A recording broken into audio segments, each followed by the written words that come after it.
بسم اللہ الرحمن الرحیم۔ غلام سرور صاحب سرگودا سے پوچھتے ہیں، حرام کھانے کے نقصانات کون کون سے ہیں؟ یعنی بندہ اگر حرام کھاتا ہے تو پھر اس کا نقصان کیا ہوتا ہے دین کے لحاظ سے اور دنیا کے لحاظ سے؟ تو جواب یہ ہے کہ حرام کھانے سے پہلا نقصان یہ ہے کہ انسان کے دل سے نور ایمان نکل جاتا ہے۔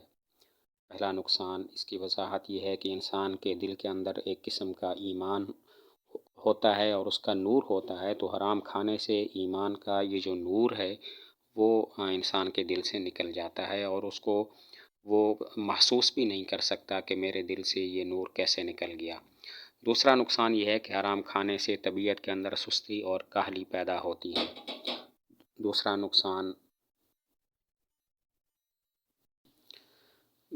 نقصان یہ ہوتا ہے کہ انسان کے طبیعت کے اندر سستی اور کاہلی پیدا ہو جاتی ہے۔ انسان کا کسی بھی کام میں جو اچھا کام ہوتا ہے اور نیک کام ہوتا ہے اس میں انسان کا دل نہیں لگتا، جیسے نماز پڑھنا ہے، روزہ رکھنا ہے، تو پہلے تو وہ یہ نیک کام ادا نہیں کرتا، لیکن اگر ادا بھی کرے تو اس کی طبیعت کے اندر ایک قسم کی سستی اور کاہلی ہوتی ہے۔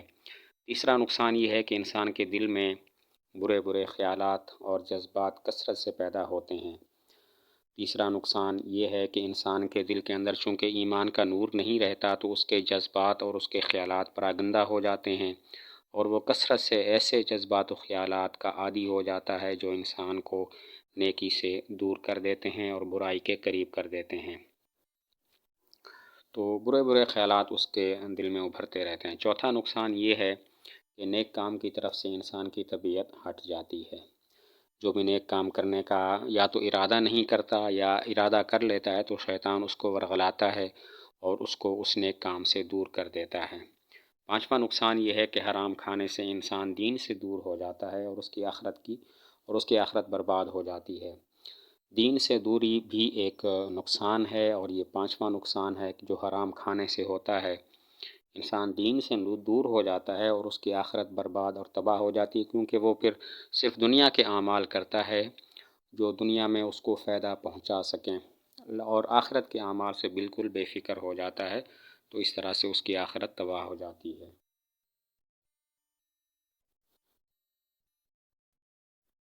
حرام چیزوں سے اجتناب۔ محمد احمد خان پشاور سے پوچھتے ہیں، حرام چیزوں سے اجتناب کرنے کا سب سے بڑا فائدہ کیا ہے؟ یعنی اگر ہم حرام چیزوں سے بچتے ہیں تو ایک تو یہ ہے کہ اس کا ثواب ہے کہ حرام کو اختیار کرتے ہوئے اور اختیار پر اختیار رکھتے ہوئے ہم اس سے بچتے ہیں، تو اس کا فائدہ کیا ہے؟ تو فائدے کے بارے میں ایک حدیث ہے، حضور صلی اللہ علیہ وسلم نے ارشاد فرمایا، حرام چیزوں سے اجتناب کرنے سے آدمی سب سے زیادہ عبادت گزار بن جاتا ہے۔ حلال کھانے کا فائدہ اور حرام چیزوں سے بچنے کا سب سے بڑا فائدہ یہ ہے کہ انسان عبادت میں دل لگا لیتا ہے اور عبادت گزار بن جاتا ہے۔ منت کے احکام۔ توفیق احمد میاں والی سے پوچھتے ہیں، ایک شخص نے منت مانی کہ میرا بچہ صحت یاب ہو گیا تو میں اسے مسجد میں لے جا کر نمازیوں میں اتنے روپے کی مٹھائی بانٹوں گا۔ اب اللہ تعالیٰ کے فضل و کرم سے صحت مند ہو گیا، کیا منت اپنی قیود کے ساتھ پوری کرنا ضروری ہے؟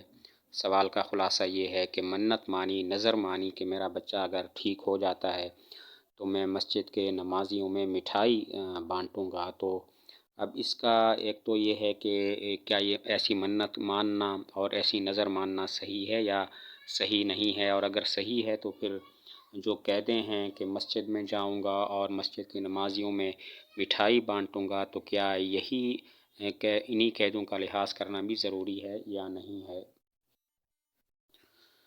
جواب، یہ منت صحیح ہے، البتہ بچے کو مسجد میں لے جانا اور مسجد ہی میں مٹھائی بانٹنا ضروری نہیں۔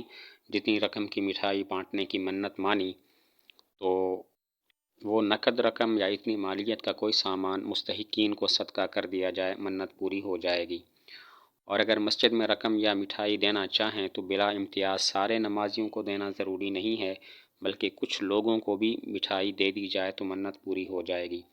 بلکہ زیادہ بہتر یہ ہے کہ صرف ان لوگوں میں ہی مٹھائی تقسیم کر دی جائے جو مستحقین زکوٰۃ ہیں۔ جواب کا خلاصہ یہ ہے کہ ایسی منت ماننا تو بالکل ٹھیک ہے، ایسی نظر ماننا ٹھیک ہے، لیکن یہ جو قیدیں لگائی ہیں کہ بچے کو مسجد میں لے جاؤں گا اور مسجد ہی میں مٹھائی بانٹوں گا، یہ کوئی ضروری نہیں ہے۔